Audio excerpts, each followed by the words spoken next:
Hey, everybody. Hope you're doing well wherever, whenever you are. We're here for day 20 of Advent to Code 2015. The last one took forever. But hopefully, I don't know. Sometimes the last few days are really hard. I guess it depends. I've seen ones where like when I'm actively doing them during the holidays, the sometimes even the first few days can really trip people up. And it's just like, if you know, you know, if you don't, you don't. So we'll see. But here we are on day 20. And let's just get started. This one is Infinite Elves and Infinite Houses. To keep the elves busy, Santa has them deliver some presents by hand door to door. He sends them down a street with infinite houses numbered sequentially 1, 2, 3, 4, 5, and so on. Each elf is assigned a number 2 and delivers presents to houses based on that number. The first elf 1 delivers presents to houses 1, 2, 3, 4, 5. The second elf number 2 delivers presents to every second house 2, 4, 6, 8, 10. Elf number 3 delivers presents to every third house 3, 6, 9, 12, 15, and so on. There are infinitely many elves numbered starting with 1. Each elf delivers presents equal to 10 times his or her number at each house. Okay. So the first 9 houses on the street end up like this. Yeah, so house 1 is 10 because only one house gets it. House 2 gets 1 and 2 is 30. House 3 gets 1 and 3, which is 40. House 4 gets 1, 2, and 4, which is 70. House 5 gets 60 because it's 1 and 5.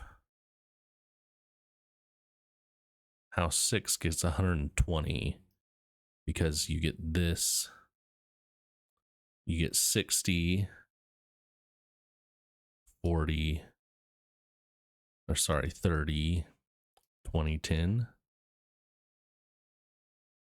I was trying to see if there's like maybe some pattern here. Anyway, house 7 gets 80 and so on and so forth. The first house gets 10 presents. It is visited only by elf 1, which delivers 1 times 10 presents. The fourth house gets 70, as I mentioned. Yeah, okay. What is the lowest house number of the house to get at least as many presents as the number in your puzzle? What is the lowest house number to get at least as many? How big is this number? 29 million. Okay.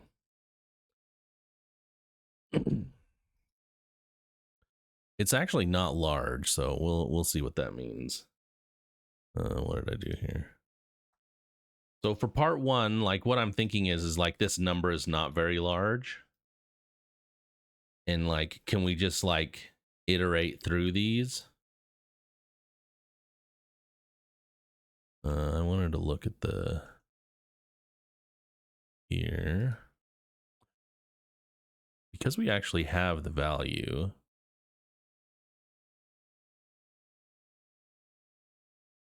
Kind of just want to do like const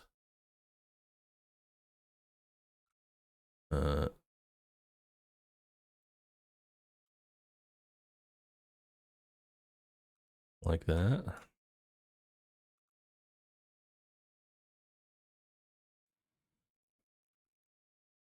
So we don't have to do any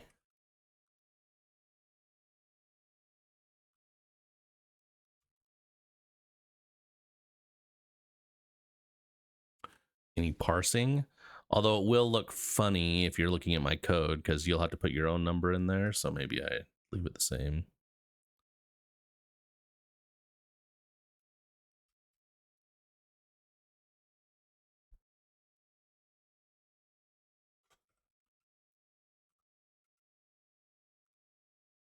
Like that.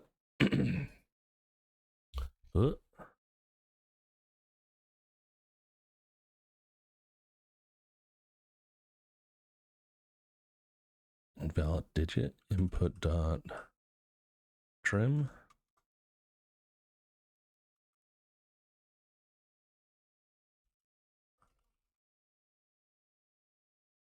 Okay.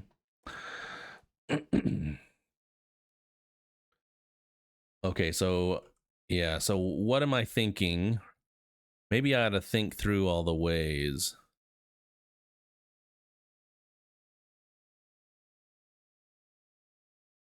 Like we could do it by their divisors, right?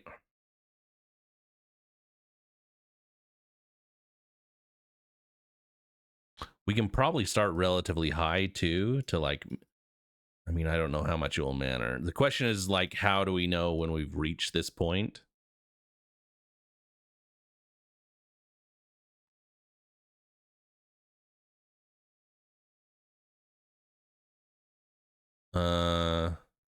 Well, we know it's actually only this because they each get 10 presents.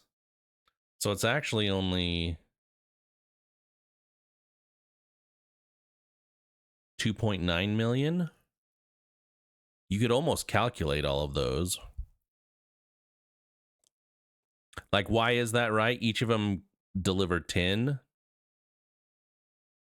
So even if I after you hit 2.9 million, it would be 2.9 million plus at least the first house. So you never have to go more than like 1 over 2.9 million, if that makes sense. Because at 2.9 million, you knew that 2.9 millionth elf would deliver 29 million plus the 1. So you don't have to go over that. So we do know that there's an upper bound. There's some lower bound that I'm not inclined to like. Could 1,000 be it? I don't think so. So you could start at a high number, but those first 1,000 iterations are not a lot, right? Like unless you knew the lower bound was like 1.5 million and the upper bound was like 2.9, that might be useful because that just reduces the space in half. Anyway, we'll see if that matters. So, like, how would you do that? Is you'd say, how would you do if you knew the divisors? So we may have to look that up. How do you get the divisors?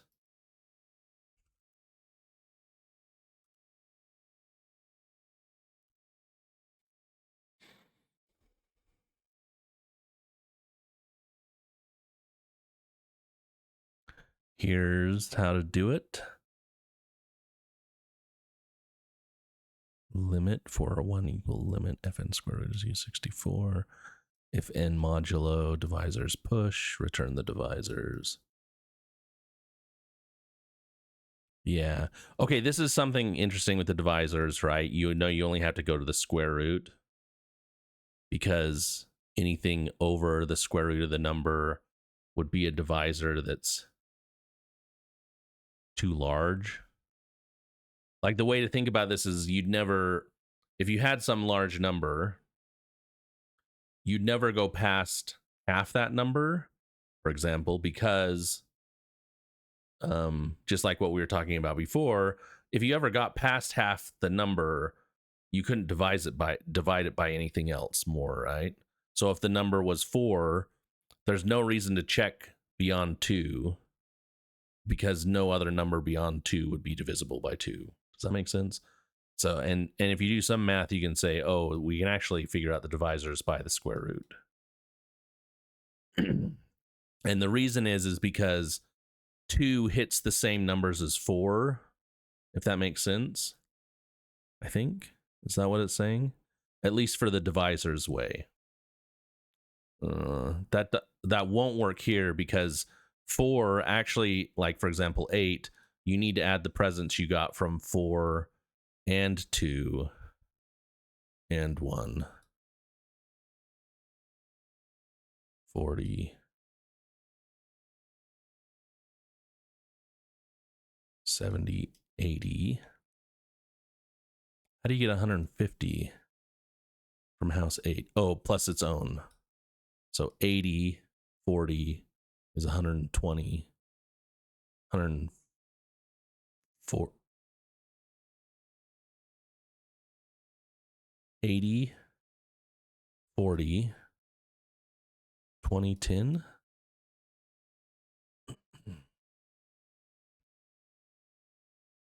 I just, oh, I was thinking of 3. So 20, 30, 70 plus 80. Am I doing that wrong? There's 8. It gets 80 from here. From Elf 4, it gets another 40. Is 120, 140, 150. Maybe I shouldn't be doing this problem if I can't do simple math. I actually think you can just calculate. I mean, if we asked Gemini or whatever, how long would a computer take to do 9 million iterations of a small problem? Like, I don't think this is a big one, so it may be that we just brute force it. Excuse me.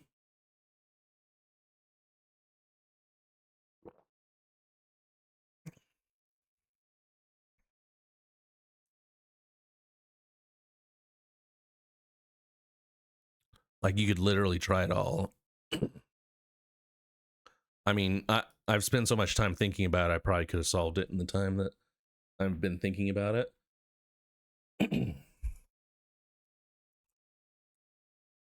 So maybe we just start working on it. Yeah, so if I have some number and I say for I in that,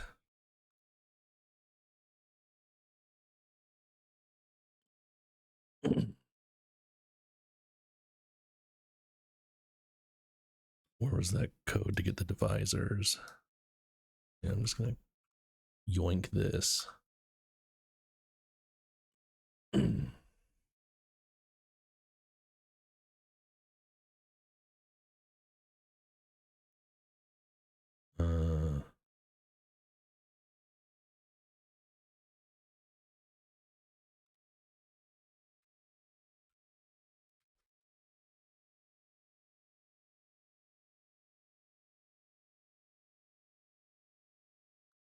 Do I even need to sort them? Probably not.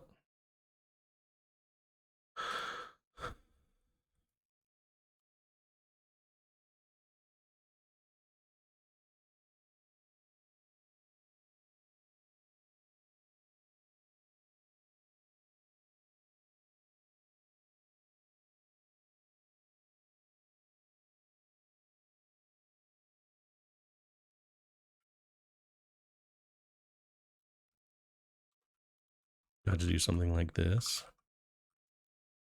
Let me say if presence equal or is greater than or equal to input, return I.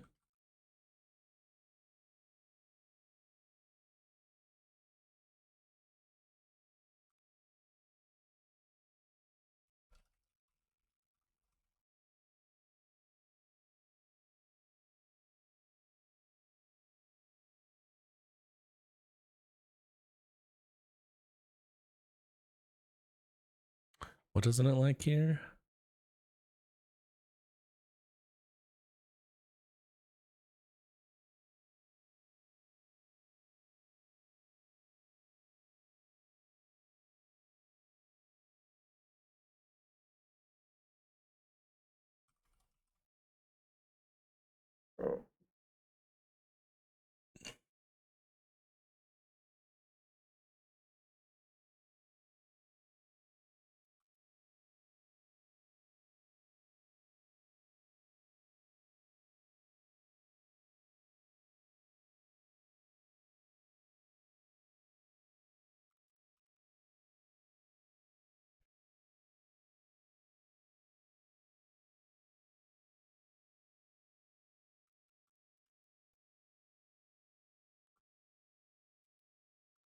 It wants a U size, or I mean, I tend to just use U size. It probably doesn't matter.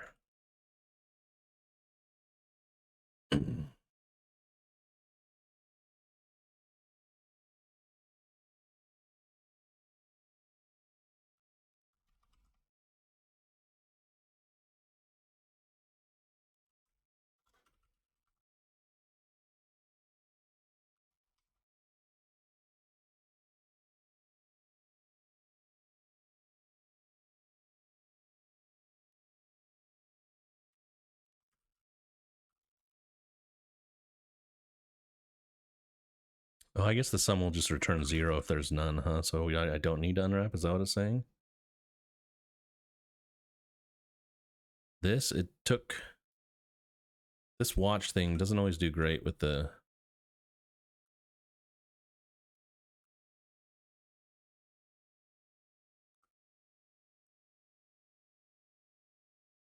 Okay, but I think that's it. Half a second is not great. That's the right answer. Okay. I mean, not too crazy. Yeah, again, it's just a brute force. Part 2. The elves decide they don't want to visit an infinite number of houses. Instead, each elf will stop after delivering presents to 50 houses. To make up for it, they decide to deliver presents equal to 11 times their number at each house. With these changes, what is the lowest house number of the house to get at least as many presents as the number in your puzzle? Okay.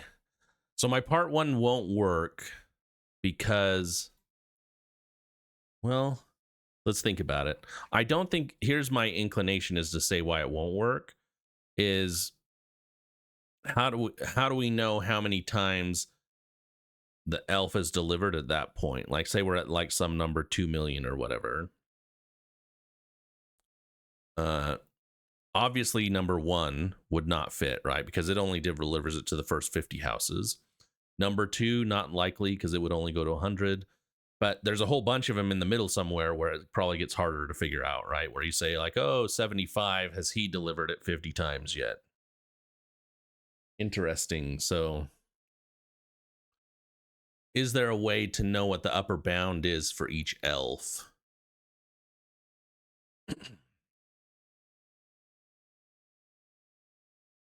Oh, there might be.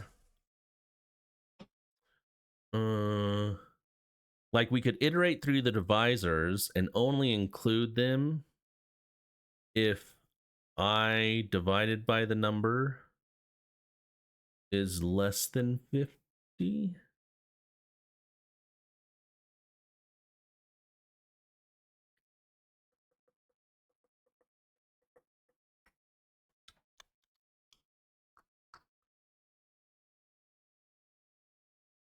Is that right? So if you do something like this, and then we say, oops, filter on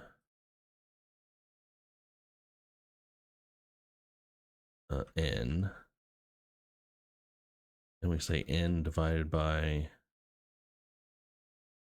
no, I divided by n is less than or equal to 50. Like, is it really just that? What doesn't it like here?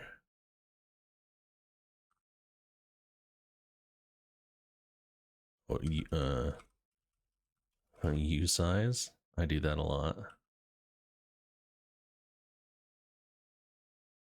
Can it divide U size by that? Is that really all there is to it?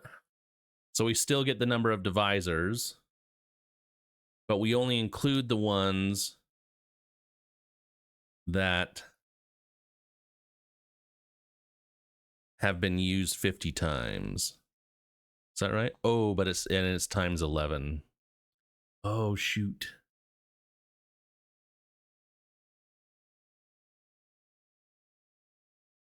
So I need to put the 11 here. So I need to do a map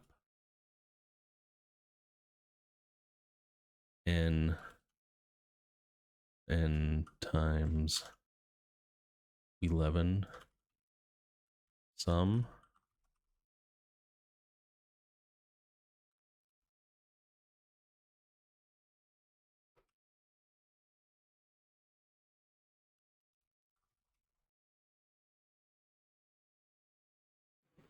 So let's just think through that. We're still getting into divisors. We're going to iterate through each of the divisors. Filter where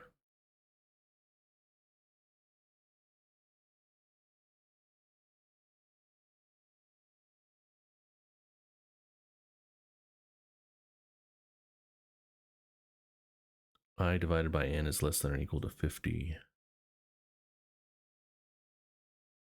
So like 1. So 50 divided by 1 is 50, but 51 divided by 1 is 51, and it goes over. Yeah. And then we map each of them to multiply by 11 and sum them up. I mean, I think this works.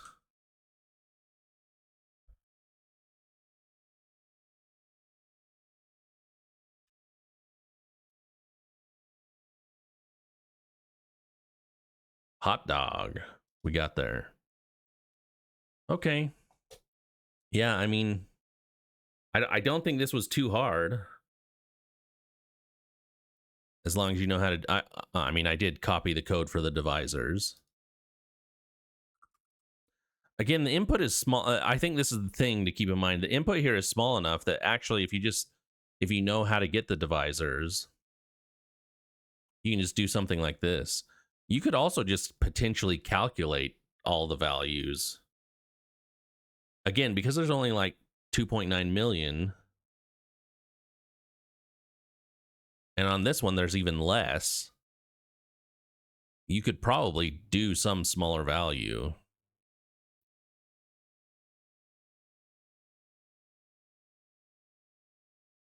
Okay.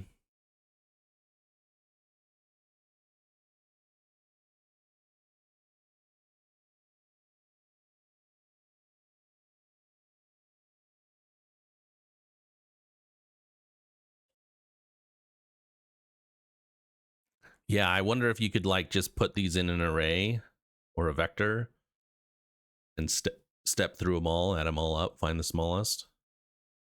I don't think either of these are particularly bad. I wonder...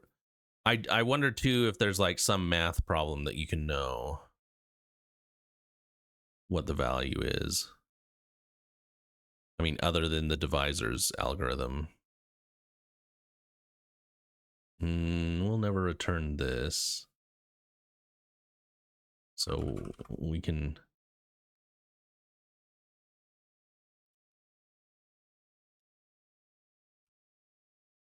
call this like find elves. Because it's actually not find divisors anymore. Because technically 0 has no divisors. You return an empty array, but we'll always find 1.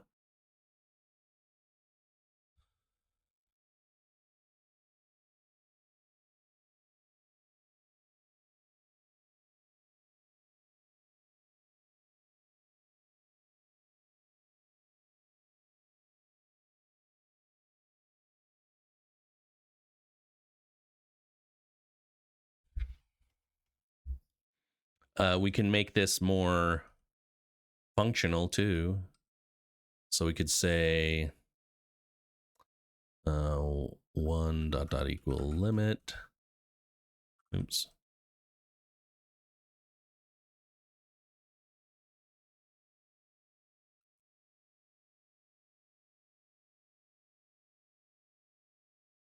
Dot filter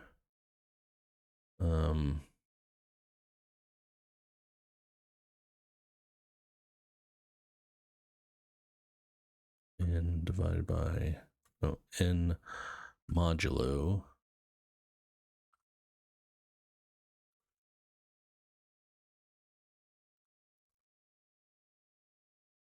I equals 0. What is the perfect square thing is what I'm trying to figure out.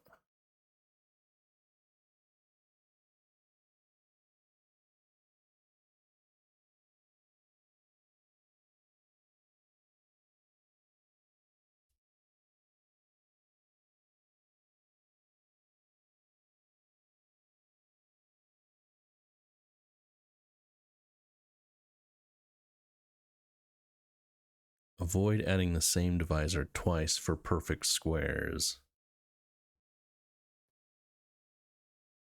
So if I have some value I,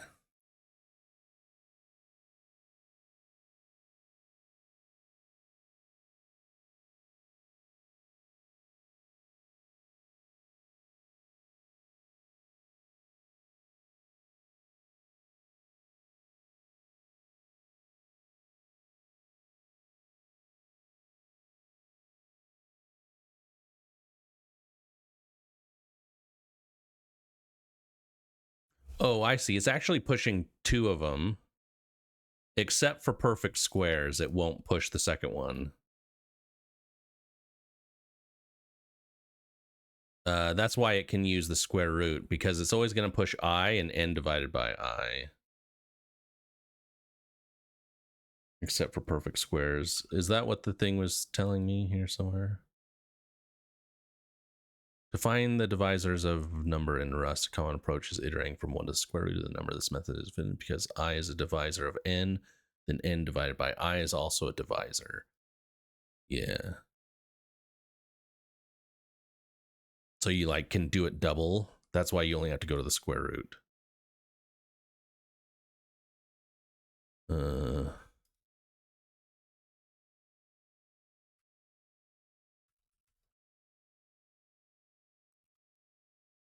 I'm curious if it'll do it a functional way.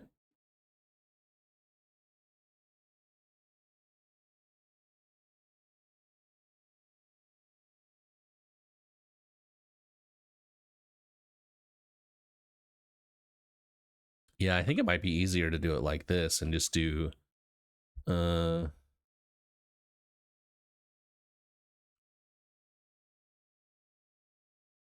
I to vec I n divided by I.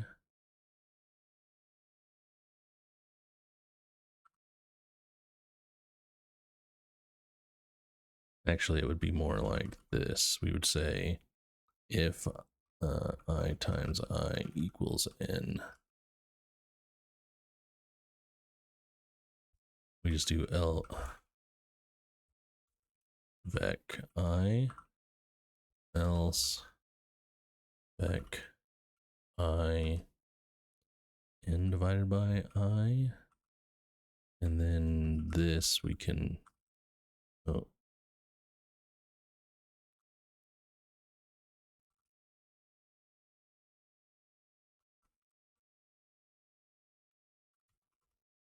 like that. I think that has the same effect.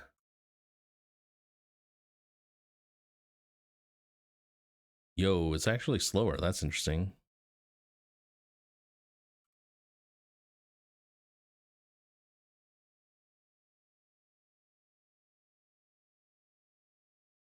Does it have to do with the flat map?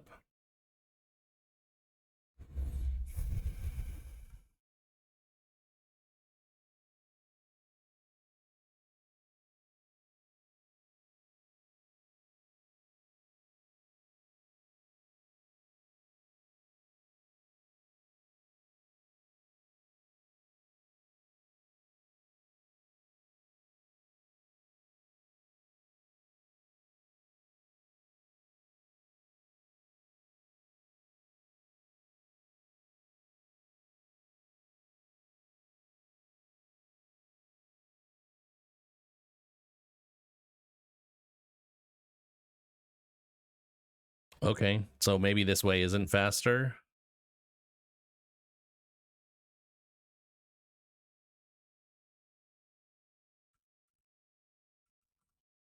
Sorry, I was like staring into the abyss here. Yeah, it's like clearly not faster. Okay.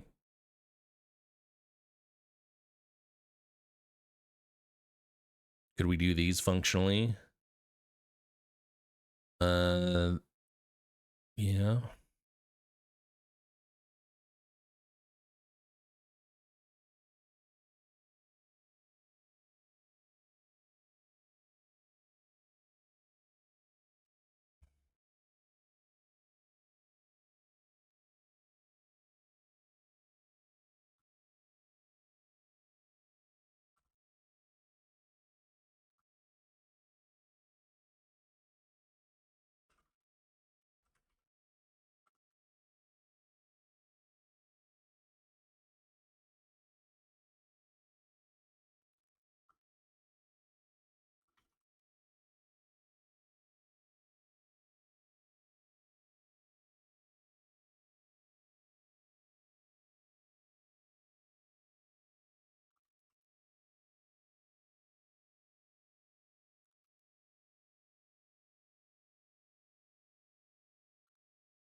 Oh, I know what it is. It's because this is a pointer.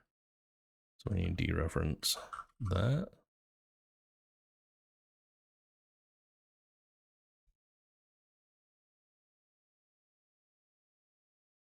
Okay. I mean, that's kind of cool.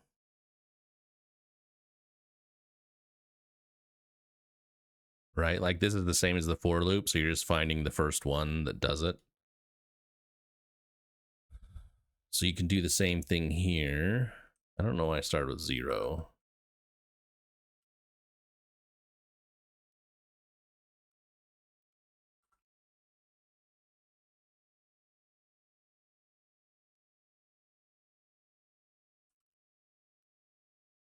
You can do where that is greater than or equal to input.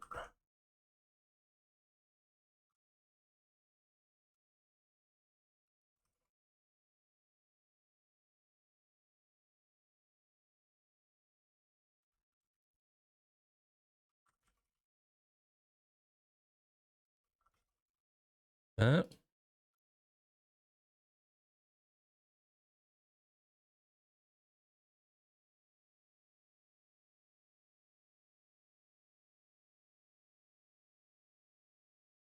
I don't remember how I format in here. So this may look different than formatting. I may have to format this.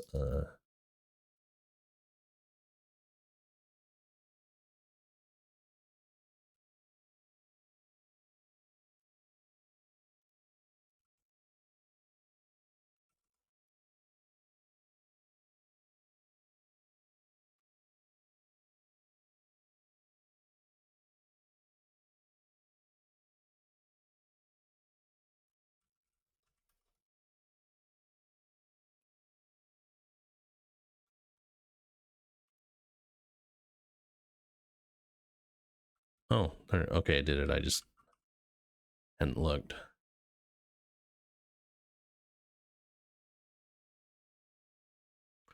Okay. Yeah, that definitely felt easier than the previous day, so that's nice. Not too bad. I'd be interested to see how you did it. Again, I think this is one that you can brute force just because it's like small enough. So I don't actually know if there's like meant to be a way to do it. The fact that you can do both of them in like together in less than a second suggests that this is probably just enough. So there you go. I think that'll be it. So we'll see you next time for day 21. Bye everybody.